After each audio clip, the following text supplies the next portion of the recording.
Amateur Traveler is in its 20th year now, but can you imagine if I had people on the show who had never been to the destination, but had just read about it or seen a movie about it? That wouldn't make any sense at all, and you wouldn't listen. We all know how important it is to receive advice from people who know a destination to get the most authentic local experience.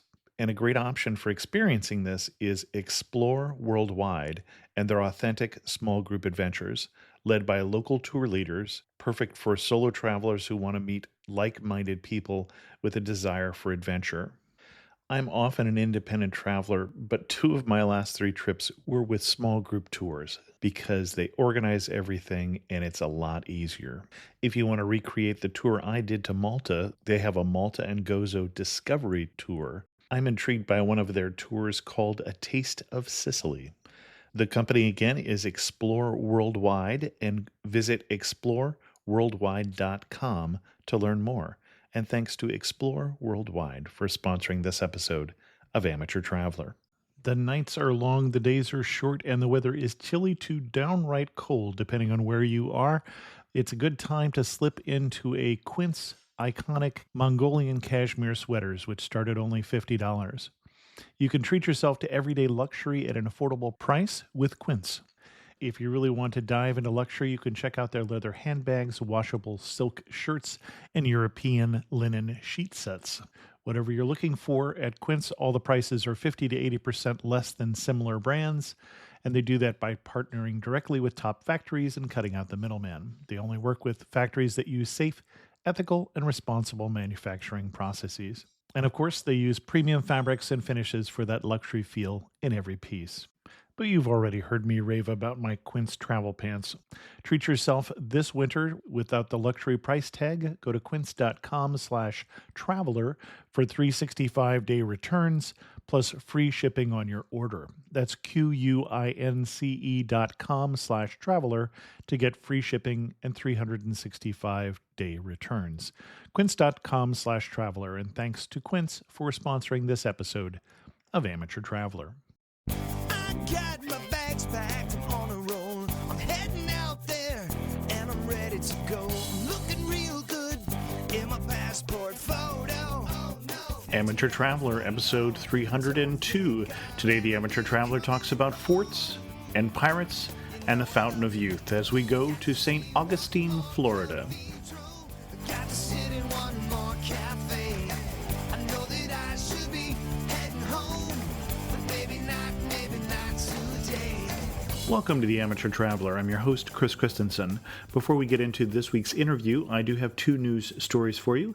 The first one is a bit self-serving. The other travel podcast that I do, This Week in Travel, turned 100. That is, we recorded the 100th episode live at Blog World Los Angeles this week. Check out the show notes at amateurtraveler.com for a link to that, as well as a link to two new video episodes of The Amateur Traveler. It's been a while since one of those has come out. And then in the only real travel story, there was a woman who was trapped, a Bay Area woman from San Francisco, trapped at SFO for 8 days because she lacked a $60 baggage fee. She hadn't traveled in over 5 years, and she had $30 in her pocket and was not anticipating the baggage fees. After 8 days, fortunately, the kindness of strangers gave her the money that she needed to pay the fees. For a link to that story, also check out the show notes at amateurtraveler.com. I'd like to welcome Alan from Jacksonville, who's come on the show to talk to us about St. Augustine, Florida. Alan, welcome to the show. Thank you very much. Glad to be here. And St. Augustine, Florida has a few things about it that are unique within the United States. Why should someone travel to St. Augustine, Florida? Well, St. Augustine is more or less the beginning of the United States, I guess you could call it. It's the oldest continuously occupied European settlement town, whatever you want to call it, in the North America, really, if you want to count just the continental United States and all. So Jamestown is not the oldest place in the U.S.? No, surprisingly, our Anglo-centric history books and school textbooks have that wrong. St. Augustine is 42 years older than Jamestown, actually, and 55 years older than Plymouth, obviously. And so that was founded in 1565. By the Spanish? By the Spanish, yes. Mm-hmm. So it's been around a little while. And obviously, it wasn't in the United States when it was founded, which is one of the sort of peculiarities why I think it sometimes gets forgotten. Sure, and, that we became, an English-speaking colony, and it was an English possession for a while, and then became part of the United States. And I think we just focus on the original 13 colonies, right? Right. Exactly. So why should one go there? What should we see if we go to St. Augustine? Oh, there's all sorts of great things to see in St. Augustine. It's a curious little town. Obviously, being so old, there's layers and layers of history built upon each other that you get a little bit of everything by visiting St. Augustine. It's just a really interesting kind of colonial Spanish mixed with 1920s boomtown northern playground mixed with southern hospitality. So it's a little bit of its own thing. You can't really find anything quite like it elsewhere that I've ever seen or know of. Okay. Let's take that mix apart a bit. So let's go back to the oldest part. What's still left over from the Spanish possession of St. Augustine and of Florida?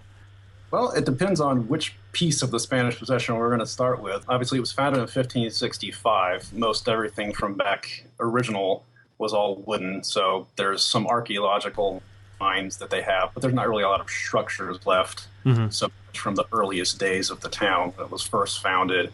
But what you've got today is mostly left over from the 17th century when they started using a local coquina, which is concrete made from shell and sand that occurs naturally here along the coast and places. And in the English towns farther north, it's called tabby. Some listeners might know it by that name. But coquina, pretty strong, easy material to build with, and it's fire resistant, which helped because the town was burned a couple of times during its history, either by pirates or by themselves. So I was going to say was burned sounded like sometimes an intentional act there.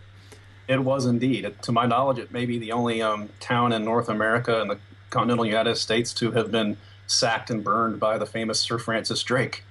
Oh, sure. So, Yeah, he wouldn't have tended to attack the English-speaking colonies. So exactly. So, yeah, Drake sacked the town in 1586 and burned it to the ground. And then Robert Searle, another English privateer, attacked the town and burned it again in 1668. And that prompted the construction of the current fort that everybody knows and loves in the town, the Castillo de San Marcos, which is about the ninth fort that was actually there, the previous being all made of earth and wood. The Castillo, a large coquina fortification, still standing. It's the oldest fort still standing in North America that I'm aware of, the only 17th century fort anyway. And that was started in 1672 and finished in 1695. So it's been there for a while.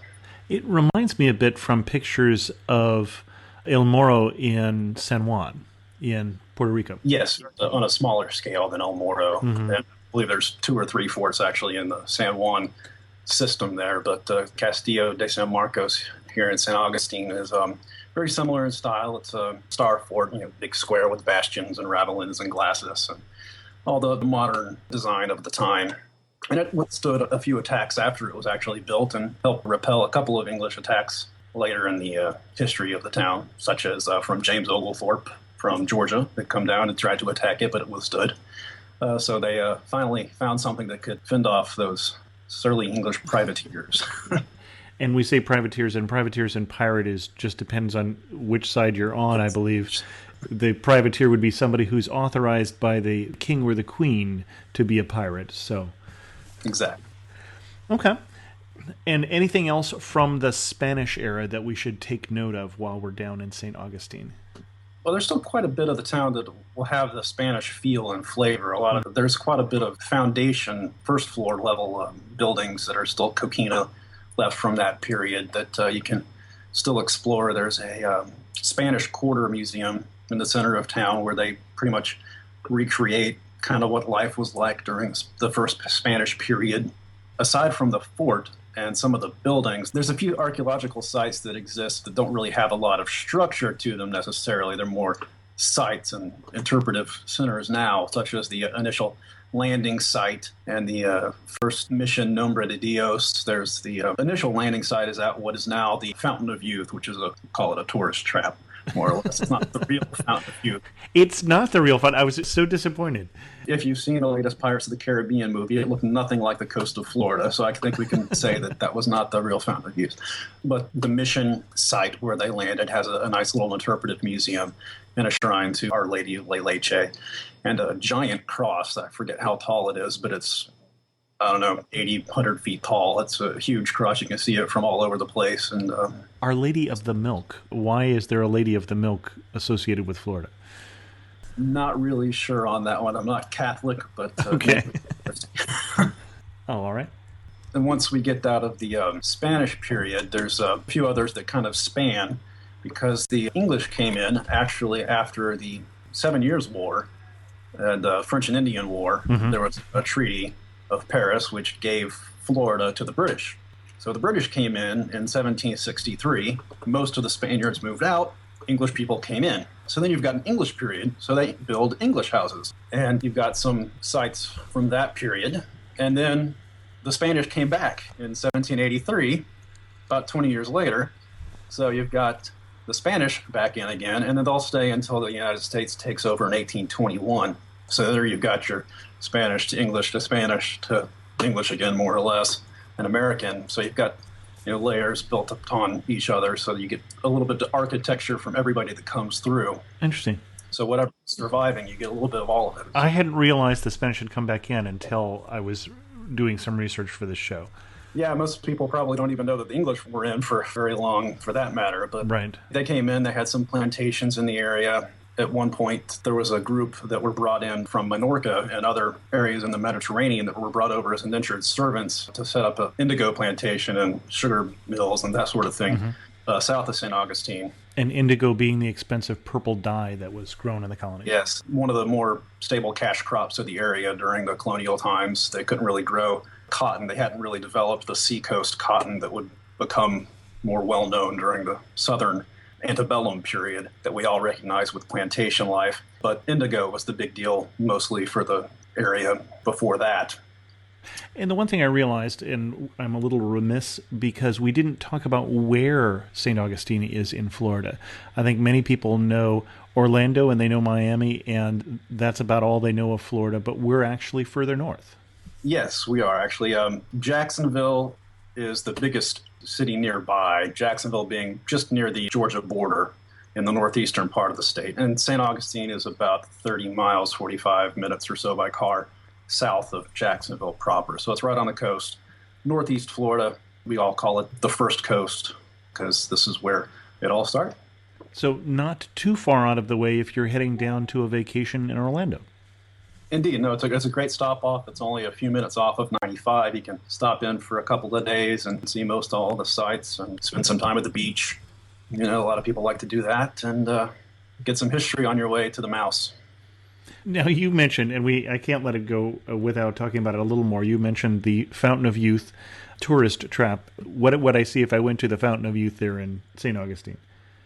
It's been a while since I've actually been to the Fountain of Youth. I understand they've cleaned it up a little bit, but there's a little, you call it fountain, it's water bubbling out of a rock with a couple of Native American Timucuan Indians, statues, kind of audio animatronic kind of things around it, sort of deal, and they'll do a talk, and there's some archaeological sites that they've started expanding now, and I understand they've nicened it up a little bit, but it's really been a while since I've truly been to the actual Fountain of Youth site, but it's more of a created tourist attraction than anything.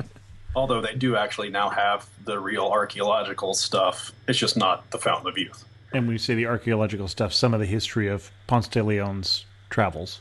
Ponce de Leon came through the area a while before it was actually founded. St. Augustine was founded by Pedro Menendez de Aviles in 1565. And actually Aviles, being a town in Spain, is actually a sister city with St. Augustine. And they share visits with each other. We've had people come into town, official visits from government officials of Spain and the area, and they sent over a fountain that mimics the fountain from the town where Pedro Menendez was born, so that we've got pretty much a copy of the fountain from Spain over here in St. Augustine now. So that's another interesting little tidbit.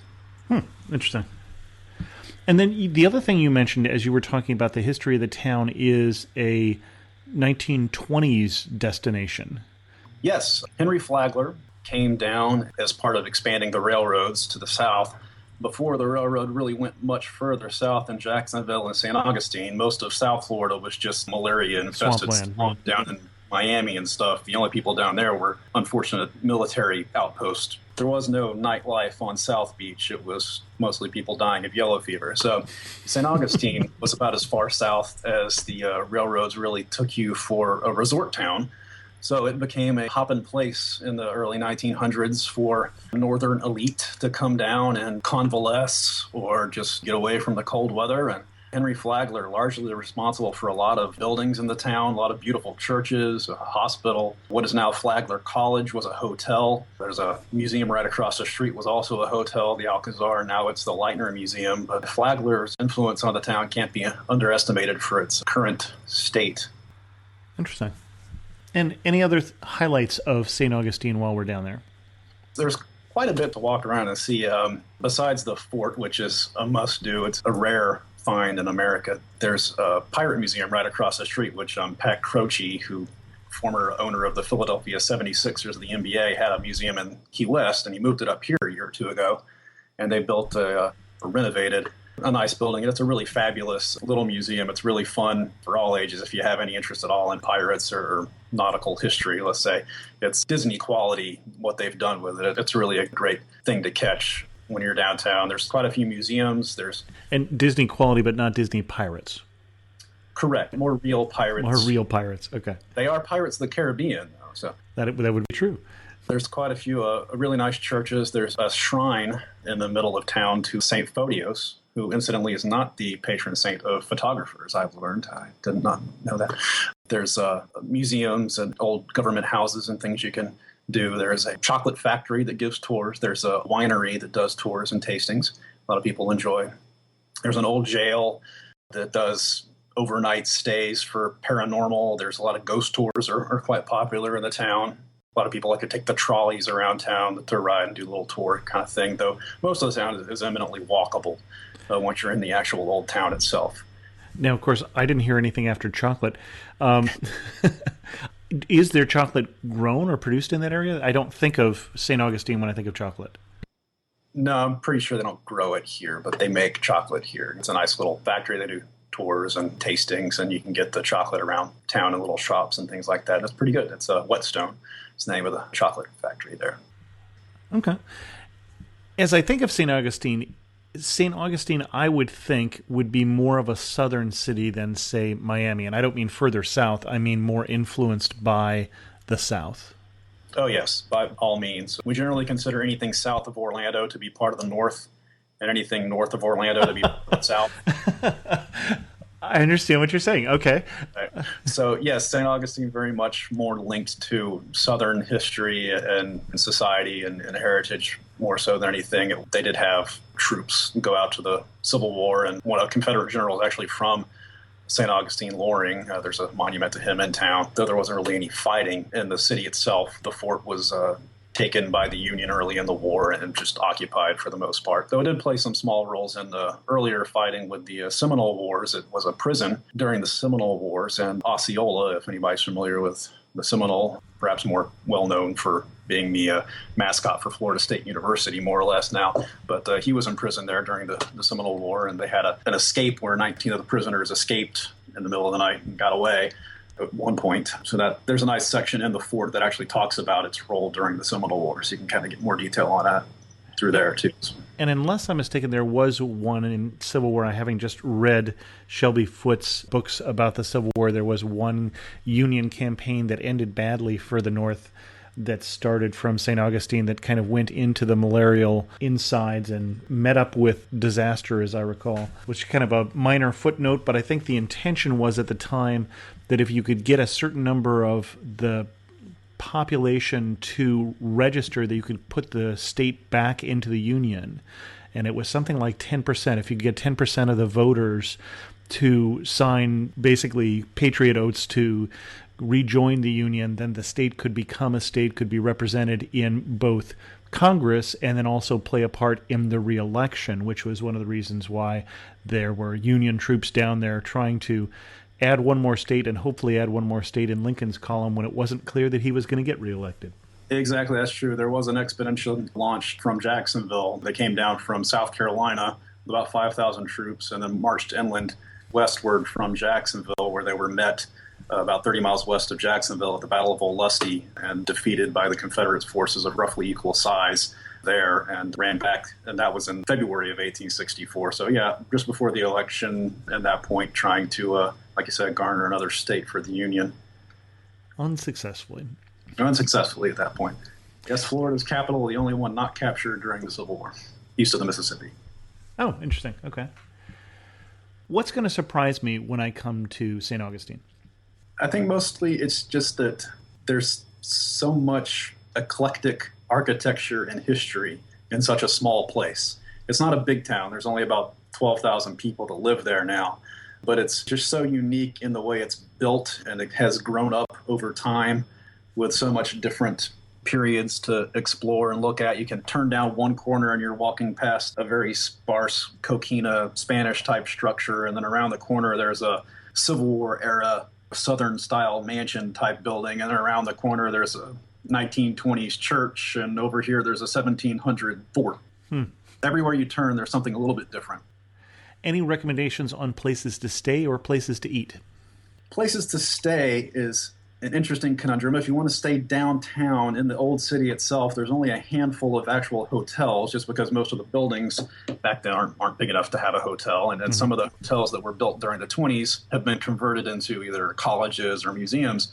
So you've got the Casa Monica Hotel, is a very nice high-end type hotel, recently in the news for firing an employee for wearing an American flag pin. You may have heard about that. Ouch. There's a Hampton Inn on the bayfront, which is nice. We've stayed in that one.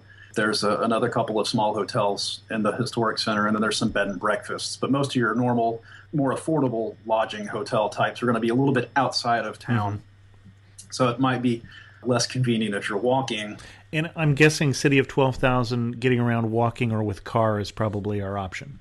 Yeah, mass transit's not the strength of this part of the country, let's say. Everything's spread out. Everybody's got their own vehicle. You can walk. You might have to walk a mile or two, depending on which hotel you want to stay at, to get to certain attractions. Not always great if the weather turns inclement, which it's Florida, it's known to happen. And my impression from you is, while we may not exhaust the city, we can probably see a good deal of it in a couple days. Yeah, you can see most of the old town in a day or two and cover pretty much everything. There's a few other attractions just outside of the old town. If you cross over the bridge, over the river that is along the riverfront downtown, you've got a lighthouse, you've got Alligator Farm, which is more of a zoological park, but mainly focusing on alligators and reptiles and that sort of thing, though they do have some other items. There's a nice state park, and the beach is mainly down south of town. And then you've got a few areas further down. Fort Matanzas was built fairly late in the colonial era as a protection to the back door of St. Augustine. It's a very unusual looking fort. It's very small. It's just kind of stuck out in the middle of nowhere. You take a ferry boat actually to get to it because it's on an island in the river, and it's a free ferry run by the National Park Service. It's a fun little trip. It's on Rattlesnake Island. They tell you to stay on the beaten path because there are rattlesnakes on Rattlesnake Island. But that's an unusual, neat little place to go. And they frequently have, at both forts, living history demonstrations. They have reenactors regularly, especially on weekends, and they'll do artillery demonstrations. They'll talk to you, and they're alternately either English or Spanish, sometimes Civil War era. So you can get a little mix of both depending on the time of year and what's going on. Okay. And you mentioned National Park. We hadn't mentioned that before, but it is a National Historic Park. Am I correct? Yes, it's National Historic Center. Then I think you mentioned places to eat. That's another interesting thing. The restaurant scene in St. Augustine for such a small town is just about as eclectic as the architecture and the history. You've got everything from fine dining. There's a place called Collage on one of the old streets, which is very highly rated, very nice. There's a Mayan restaurant. Oh, interesting. There's English pub across the street. There's a Greek place. There's French places. And these are all actually run by people from those countries who have come to St. Augustine and fallen in love and moved there. There's a fairly large number of people that do that. They come, they visit, they fall in love, and they move there. You meet people from all over the world eating in the restaurants or just in the shops, and you can hear some interesting stories about why they came and why they stayed. Okay. And this is Florida, so I'm assuming the best time to go is probably not summer? Probably not if you're not used to the heat and humidity. It is liable to be in the mid to upper 90s and high humidity during the summers. Mm-hmm. Chances of severe afternoon thunderstorms and your occasional hurricane might brush by, though this actual part of the coast, we're about as far west as you can get on the East Coast, the whole right. Jacksonville, St. Augustine up to about Savannah. Mm-hmm. So we're not as likely to be hit by hurricanes as most other regions along the coast in the south. So we're fairly fortunate that way. We haven't really had a direct hit in about 40 years, and even before that it was a while. So we're pretty fortunate that way, but the thunderstorms and the heat and humidity you will get. So if you're not used to that climate, it can be quite taxing. So you might want to look at the cooler time of year, which could run from October. We've had some unseasonably cool weather here lately, but November, December, January, February, March, those are the cooler months. It can get cold, though. We're subtropical, not tropical, so Okay. it can still dip into freezing and below freezing, and we'll occasionally, every 5-10 years, get a brief snow flurry even. Okay. And is there a great day of the year to come there in terms of festivals or something else going on in the town? Starting in late November, it's usually the weekend before Thanksgiving, and running into just after New Year's, they do what they call the Nights of Lights, and during that time, they're celebrating Christmas, and the entire town gets decked out in white Christmas lights. And it's a very beautiful sight. All the buildings are outlined, and there's lights on the trees, and pretty much wherever anybody can hang white lights, they'll do it. And it's very tasteful, and it's very beautiful, and it's a charming time of year to come. It's usually nice weather, sometimes cool, but usually never going to be hot and not often cold. And you can often catch early in December, they'll do special festivals. They'll do a night watch parade with the British period reenactors, and they'll do a parade up St. George Street, which is the main street through the old section of town. Mm-hmm. They'll stop on one, and then they'll march their way through with a torchlit parade, and they're all decked out in their uniforms and guns, and the ladies are in period dresses and everything. It's a fun time to be around. There's festivals. When they have the kickoff for the Nights of Lights, there's an all-day event that Saturday. They'll have bands and arts and crafts and vendors and all sorts of things like that. It's pretty much, I think, my favorite time to be in St. Augustine is during the Nights of Lights for that Christmas season. Okay. One thing that you've seen and you had to laugh and say only in St. Augustine. Only in St. Augustine. Oh, my wife chipped in with a comment there. At one point, we were visiting with my wife's family. We had all gone down for the day, and we're walking down St. George Street, getting ready to leave, and a man dressed as a pirate starts hitting on my wife's younger sister, which only in St. Augustine. Even today, we can't get rid of the pirates. There's a line there about booty that I'm just not touching. Okay. Before we get into my typical last questions, as we start to wind this down, anything else we should know before we pack our bags and head to St. Augustine? Definitely try the seafood. It's on the coast of Florida. That's what we're known for around here is seafood, especially shrimp. To that end, the best shrimp, I'm pretty sure, on this side of heaven are at a little place called Osteen's. It's just south of town on the island, on Anastasia Island. You'll find, and the best shrimp, I'm pretty sure they're served in the seafood section of the buffet in heaven. There's a lot of Minorcan influence. I touched on that earlier, but when the Minorcans did come into St. Augustine, they stayed, and they've kept a lot of the culture and the food. So you get an interesting mix of the Minorcan, Mediterranean, Spanish kind of mix with the Southern and the English and the Spanish. So you get an interesting mix of food types sometimes, but definitely the seafood is something that we're known for around here. And I don't know if I would recognize a Minorcan dish. Well, one of the most recognizable here would be the Minorcan clam chowder, which, unlike your New England clam chowder, which is white and creamy, here it's more similar to a gumbo almost. It's a tomato-based, thinner broth full of stuff, some spice to it. It's really good. Excellent. As we go to wind this down, you really know you're in St. Augustine when what? When you can walk past a schoolhouse, a tavern, a Greek Orthodox shrine, and a pirate museum all on the same block and feel out of place. And if you had to summarize St. Augustine in 3 words, what 3 words would you use? Historic, because there's just so much history there, and being the oldest town in the United States, you got to go with the history. Eclectic, because there's just so much different stuff in such a small area between the architecture and the history and the food and the people. And lastly, charming. It's just a charming little town. I don't know how many dozens and dozens of times I have been in St. Augustine during my life, and it never gets old. There's always something to explore and see, and it's just a great place to get lost and dream and imagine. Excellent. Alan, thanks so much for coming on the show and sharing with us your love for St. Augustine. Thanks for having me.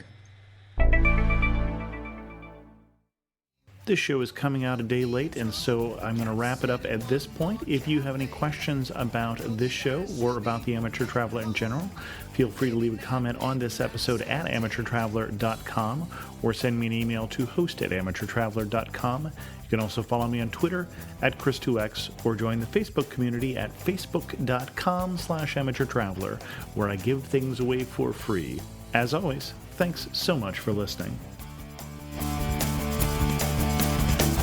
Got to see one more cathedral. I got to sit in one more cafe.